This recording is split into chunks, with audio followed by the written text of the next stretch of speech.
올해도 벌써 3월이 되었습니다. 새해를 맞은 지가 엊그제 같은데 시간이 정말 빠르게 흐르고 있습니다. 포브스라고 하는 잡지에서 새해 결심에 관해서 설문조사를 했습니다. 10명 가운데 5명은 3월까지 새해 결심을 기억하고 지킨다고 해요. 그 다음부터는 서서히 느슨해진답니다. 그런데 놀라운 것은 6%, 100명 중에 6명은 새해에 세운 계획을 해가 바뀌어도 꾸준히 지킨다는 겁니다. 100명 중에 6명. 자기 절제, 셀프 컨트롤, 자기 훈련, 셀프 디서플린. 아주 탁월한 분들이 아닌가 싶습니다. 새해 결심이나 계획이 혹시 느슨해지셨다면 6% 안에 들어가야 되는데 라는 생각으로 허리띠를 동여매고 다시 집중하시면 좋겠습니다. 하나님이 주신 인생입니다. 복되고 아름다운 인생입니다. 우리가 이 인생을 하나님이 주신 시간을 알차게 사는 것, 이건 우리가 해야 될 일입니다. 올해 우리가 지향하는 3가지 가치가 있습니다. 우선순위, 신실, 신뢰. 전 올해 계속 이 말씀을 드릴 겁니다. 무릎 꿇고 기도합시다 라는 것과 함께 끊임없이 이 말씀을 드릴 겁니다. 이 중에서 우리의 삶을 열심히 알차게 사는 것은 신실함에 속합니다. 우리의 신앙과 삶이 통합되고 성실하게 살아가는 것이죠. 포브스 조사에 의하면 2024년 새해를 맞으면서 새해 결심을 했는데 48%의 사람은 운동, 건강, 피트니스를 최고로 뽑았습니다. 그러니까 절반 정도는 운동하겠다, 건강을 지키겠다. 현대인들이 가장 중요하게 생각하는 것은 건강이구나, 이런 것을 알 수 있습니다. 게다가 요즘은 몸이 좋은 게 인기 아니겠습니까? 그러니까 운동을 하겠다라는 새해 결심이 1위에 올랐습니다. 38%는 파이낸스, 재정을 꼽았습니다. 살기가 팍팍하다라고 하는 것입니다. 미국 국민들 대부분은 빚을 지고 삽니다. 아마 빚이 없이 순수한 세이빙을 갖고 있는 미국 국민들은 많이 없을 것입니다. 이제 그러다 보니까 돈에 대한 새해 결심이 건강 다음으로 높았습니다. 정신건강, 멘탈 헬스도 챙기겠다는 사람이 재정관리와 비슷하게 36%였습니다. 스트레스가 얼마나 큽니까? 지난 2달 동안 우리 베이 지역에서 8,000명이 넘는 분이 레이오프, 해고 통지를 받았습니다. 1월과 2월, 3월 중순까지. 혹자는 8,500명이라는 통계도 받습니다. 해고가 일상이 된 것 같습니다. 속된 말로 정신줄을 잡아야 한다. 마음을 다스려야 합니다. 살아남는 법을 배우고 몸에 익혀야 합니다. 무엇보다 이 많은 스트레스를 잘 관리해야 할 것 같습니다. 그래서 36%가 정신건강을 지키겠습니다. 운동, 재정, 건강, 정신건강에 이어서 34%는 다이어트, 체중관리를 하겠다고 했고요. 그리고 또 건강한 음식을 먹겠다는 사람이 32%였습니다. 그 다음 25%가 사랑하는 사람과 시간을 많이 갖겠습니다. 참 좋은 계획입니다. 25%만 그런 계획을 세웠고, 12%가 금연, 9%가 새로운 기술을 배우겠다, 7%가 취미생활, 7%가 직장과 삶의 밸런스를 갖추겠다, 6%가 여행을 하겠다, 5%가 정기적인 명상을 하겠다, 메디테이션, 3%가 금주, 술을 끊겠다, 3%가 직업에 충실하겠다라고 했습니다. 이 조사를 보면 현대인의 최고 관심은 몸과 마음의 건강입니다. 그리고 재정입니다. 아무리 눈을 씻고 봐도 신앙생활을 열심히 하겠다라는 사람은 없습니다. 기도하고 새해에는 말씀 있는 시간을 누려보겠다라는 사람도 없습니다. 기독교 신앙뿐만 아니라 종교 자체가 이 팬데믹을 거치면서 힘을 잃고 있습니다. 교회 안에서는 그런 대로 되고 있는데 교회 밖으로 나가면 이 기독교라든가 종교라고 하는 것들은 거의 힘을 잃고 있습니다. 우리끼리 좋아하고 있는 세상이 되었다. 규칙적으로 명상을 하겠다. 100명 중에 5명입니다. 어쩌면 이 사람이 조금 종교와 연결되어 있습니다. 물론 이 포브스가 설문을 만들 때 신앙에 대한 것은 넣지 않았을 가능성이 큽니다. 그렇다면 신앙이나 종교가 새 결심 설문조사에 들어가지 않아도 될 정도로 이건 별것 아니구나 라는 세상이 되었다는 거죠. 이래저래 씁쓸합니다. 요한복음 3장 밤중에 예수님을 찾아온 니고데모에 대해서 공부하는데 어떤 면에서 우리가 이 시대의 니고데모들입니다. 우리는 그래도 하나님을 올바로 믿으려고 합니다. 진짜 그리스도인이 되려고 애를 쓰고 있습니다. 이렇게 주일날 주님 앞에 나와서 예배를 하고 있습니다. 우리는 하나님께서 살아계시다고 믿습니다. 기도의 힘을 믿습니다. 성경에서 하나님의 뜻을 찾고 그대로 따라 살려고 노력하고 있습니다. 주일마다 모여서 하나님을 예배합니다. 복음을 이웃에게 전합니다. 올해 우리 교회는 든든히 서는 교회, 든든히 서는 신앙이 되려는 새 결심을 세웠습니다. 그러고 보면 우리는 독특한 사람들입니다. 어쩌다 보니 우리처럼 진실한 그리스도인으로 살려는 사람은 소수 마이너리티가 되고 말았습니다. 그러다 보니까 더 책임감을 느낍니다. 그래, 우리가 그루터기가 되어야 되지, 우리가 남은 자가 되어야지 라고 하는 책임감을 훨씬 더 느낍니다. 바리새인이고 유대인의 지도자인 니고데모가 밤중에 예수님을 찾아왔습니다. 사내들인 공회원이면 사회적으로 대단한 인물입니다. 예수님에 비해서 나이도 많았을 것입니다. 말 그대로 원로 엘더입니다. 그러다 보니까 몰래 예수님을 찾아왔어요. 그 체면에 예수님을 대놓고 찾아오기가 어려웠던 겁니다. 남의 눈을 의식한 겁니다. 근데 예수님께서 뜬금없이 거듭나지 않으면 하나님 나라를 볼 수 없다고 하십니다. 니고데모는 이해할 수 없었습니다. 사람이 어떻게 다시 태어날 수 있단 말인가? 그러자 예수님은 또 물과 성령으로 다시 태어나야 하나님 나라에 들어갈 수 있다라고 하십니다. 니고데모는 얼떨떨했습니다. 기도를 많이 하라거나 율법을 모두 지키라거나 좋은 일을 많이 하라고 하면 이해가 될 것 같은데 물과 성령으로 다시 태어나라 하셨으니 이해가 되지 않습니다. 어떻게 이런 일이 가능하단 말입니까? 내가 어머니 뱃속에 다시 들어갔다가 태어난단 말입니까?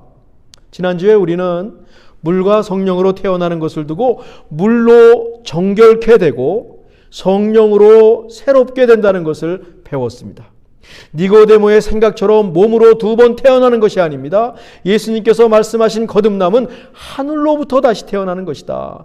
위로부터 태어나는 것이다. 오늘 다루려다가 다음 주로 또 미루게 되는데 다음 주에는 거듭남에 대해서 꼭 살피고 넘어가도록 그렇게 하겠습니다. 예수님께서 말씀하신 거듭남은 몸이 다시 태어난 것이 아니라 영적인 거듭남입니다. 예수님을 믿을 때 새로운 마음과 새로운 존재가 됩니다. 예수님을 믿으면서 생기는 변화입니다. 신생, 새로 태어난다는 말을 씁니다. 하나님의 자녀, 하나님의 백성이 됩니다. 신앙 안에서 새로운 인생을 살게 됩니다. 사실은 하나님을 믿고 before와 after가 구별이 되어야 하죠. 그래서 거듭남이라는 것입니다. 새로 태어난다는 의미에서 신생이라고 하지요. 예수님께서 성령으로 난 사람을 바람이라는 것에 비유를 하십니다. 7, 8절인데 우리 같이 읽으실까요? 내가 내게 거듭나야 하겠다 하는 말을 놀랍게 여기지 말라. 바람이 임의로 불매 내가 그 소리는 들어도 어디서 와서 어디로 가는지 알지 못하나니 성령으로 난 사람도 다 그러하니라. 물과 성령으로 거듭났다는 것이 쉽게 이해가 되지 않지요.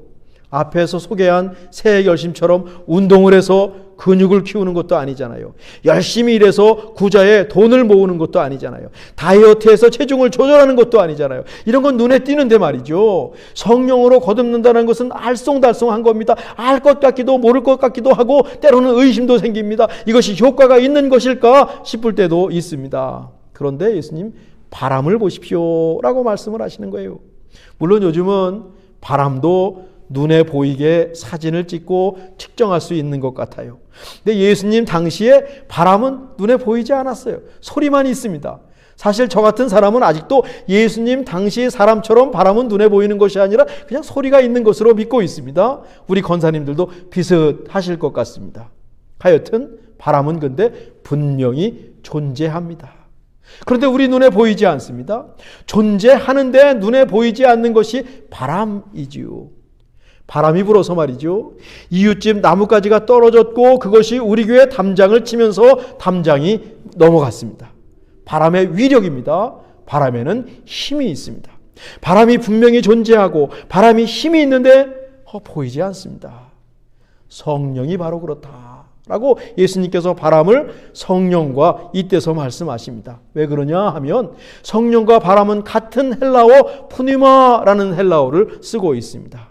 그러니까 예수님께서 니고데모에게 바람을 갖고 말씀하시지만 동시에 성령에 대한 말씀을 하고 계시다라고 하는 것이죠.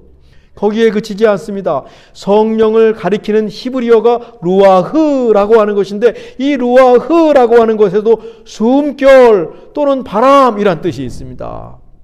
구약 성경에 정통했던 이 바리새인 니고데모니까 성령을 발음에 비유하신 예수님 말씀을 통해서 고개를 끄덕끄덕 하는 겁니다. 우린 잘 모를 수 있습니다. 니고데모는 훨씬 잘 이해할 수 있습니다. 니고데모가 이해할 수 있도록 바람 성령을 연결시키면서 예수님께서 말씀해 주신 거죠. 니고데모 속으로 들어가서 복음을 전하고 계신 겁니다. 니고데모가 다시 묻습니다.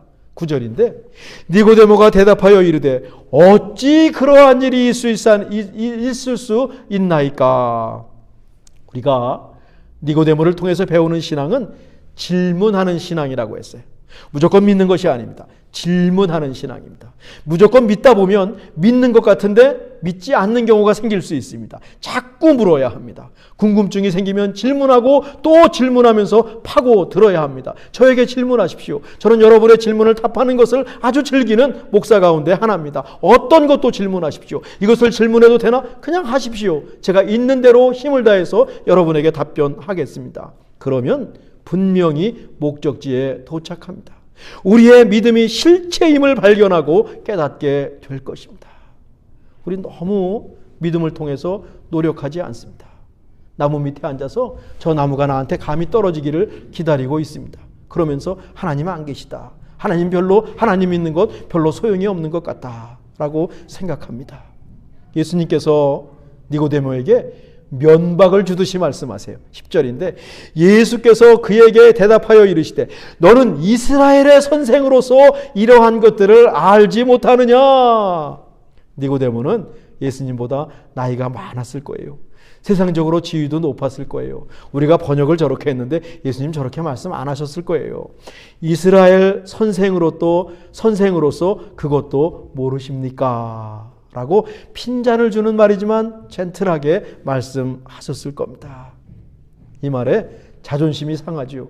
여러분이 전문가입니다. 근데 여러분이 알고 있는 것에 대해서 누가 딱 그것도 모르냐고 얘기하면 얼마나 자존심이 상해요.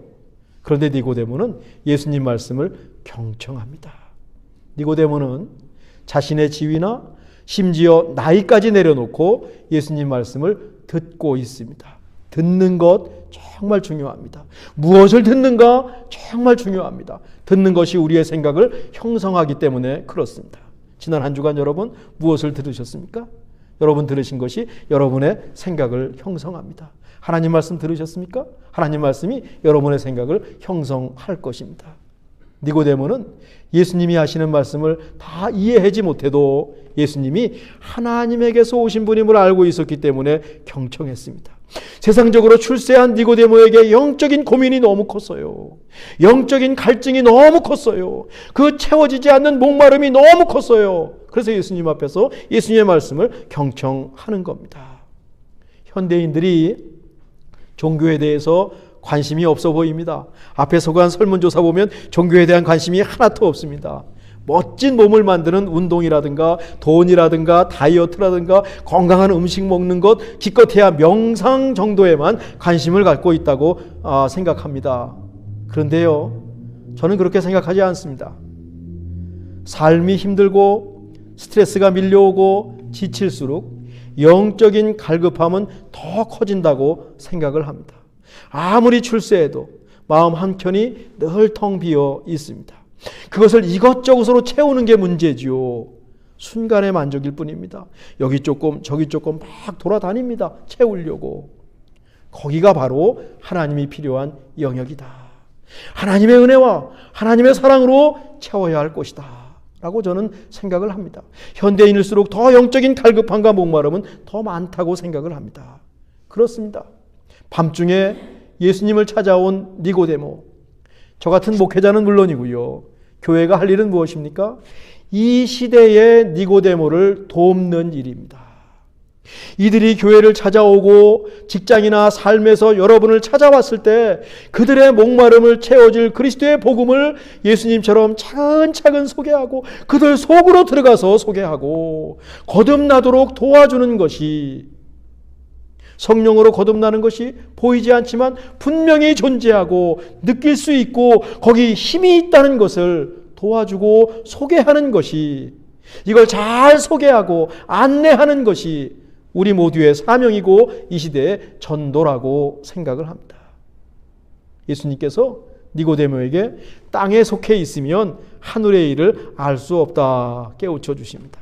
지난주에 말씀드렸듯이 먹고 사는 기본적인 고민들, 세상에서 어떻게 살아야 할지에 대한 고민들에 멈춰 있으면 신앙의 영역에 올라가질 못합니다. 땅이 주는 위로와 힘을 넘어서 위로부터 오는 하나님의 은혜와 사랑을 경험하기를 간절히 원합니다. 거듭남은 여기까지 가는 겁니다. 단지 예수님 믿고 천국 가는 겁니다. 지옥 가지 않는 겁니다. 거기 그치는 것이 아니라 거듭남이라고 하는 여기까지 올라가는 것이죠. 다음 주에 좀 더 자세히 소개하겠습니다. 이제부터는 니고데모의 질문이나 말은 더 이상 나오지 않습니다. 예수님께서 말씀하십니다. 그러면 니고데모는 예수님 말씀을 경청했다는 뜻이지요. 예수님께서 바람 비유에 의해서 이제는 니고데모가 너무너무 잘 알고 있는 구약의 예를 드십니다. 민수기 21장에 나오는 사건이에요. 모세의 인도로 이집트를 나온 이스라엘 백성이 모세와 하나님을 원망합니다. 광야의 삶은 늘 어렵거든요. 불평이 나옵니다. 우리도 조금만 어려우면 원망하잖아요. 불평하잖아요. 사람의 본성입니다.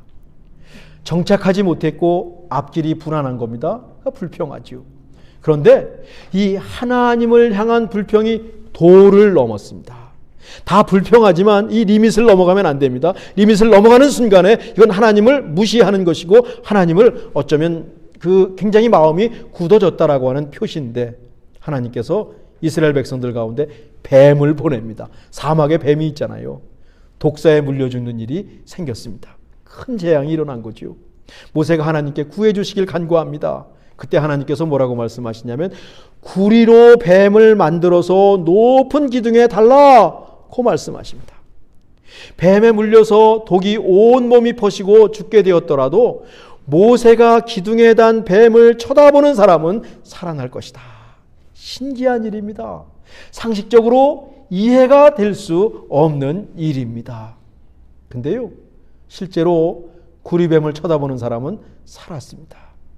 당시에 죽어가면서도 구리뱀을 쳐다보지 않는 사람들 분명히 있습니다. 저까지 거 쳐다본다고 뭐가 낫냐? 옆에 낫거든요. 우연히 난 거지. 저거 쳐다봤다고 난 거냐? 의사가 낫게 해준 거지. 저거 쳐다봤다고 난 거냐? 과학이 낫게 한 거지. 저거 쳐다봤다고 난 거냐? 라고 말하면서 죽어가는 사람들 분명히 있었을 겁니다. 무슨 그런 일이 있냐고 고집을 부린 사람들 분명히 있었을 겁니다. 그 사람들은 그대로 죽었습니다. 이어서 예수님께서 중요한 말씀을 하시죠. 14절과 15절입니다. 같이 읽으실까요? 모세가 광야에서 뱀을 든 것 같이 인자도 들려야 하리니 이는 그를 믿는 자마다 영생을 얻게 하려 하심이라. 광야에서 모세가 구리뱀을 기둥에 매달아서 들어 올린 것처럼 예수님도 들려 올리셔야 한다. 십자가에 달려 죽으실 것을 미리 암시하셨습니다. 사람들이 뱀에 물렸습니다. 뱀의 독이 온몸에 퍼지고 이제 죽기 직전입니다. 그때 모세가 들어올린 구리뱀을 본 사람은 살았습니다. 예수님께서 오셨던 세상은 깜깜함 어둠이라고 했습니다. 어둠이 빛을 밀어냈습니다. 어둠의 끝에 죽음이 있습니다. 그런데 십자가 예수님을 믿는 사람은 영원한 생명을 얻게 될 것입니다.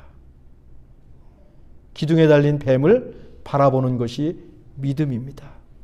별것 아닌 것 같은데, 증명된 것도 없는데, 믿음으로 모세가 광야에서 들어올린 뱀을 바라보았듯이, 그리고 살았듯이 십자가의 예수님을 믿는 것도 별것 아닌 것 같습니다. 어렵지도 않습니다. 그런데 이런저런 이유로 예수님을 믿지 않는데 십자가에 달리신 예수님을 믿는 사람들에게 분명히 영원한 생명이 임할 것입니다. 체육관에 가서 운동하면 몸에 근육이 붙습니다. 겉으로 드러납니다. 그런데 예수님을 믿는 것은 눈에 띄지 않습니다. 그러니까 무시합니다. 그런데 말이죠. 그를 믿는 자는 영생을 얻게 하려 하심이라. 살 길이 십자가에 달리신 예수님께 있습니다. 바람의 존재, 바람의 위력이 우리에게도 그대로 임할 것입니다. 믿음은 보이지 않는 것이 증거가 되고 실체가 되는 것입니다. 누구를 통해서? 예수 믿는 우리를 통해서 이것이 실체가 되고 증명이 돼서 우리를 보고 많은 사람들이 예수님을 믿게 되는 것입니다. 밤중에 예수님을 찾아온 니고데모입니다. 처음에는 예수님이 누구신지 다 아는 것처럼 자신 있게 말했어요. 예수님을 향해서 하나님께로부터 오신 분, 하나님이 함께 하셔서 표적을 행하시는 분이라고 말했습니다. 그 정도로도 굉장하죠. 천하의 니고데모가 예수님을 인정했으니까요. 근데 예수님 앞에서 그것으로 부족했습니다. 예수님께서 거듭남으로 들어가는 하나님 나라 복음을 알려주십니다. 니고데모는 처음에는 알쏭달쏭 이해하지 못했어요.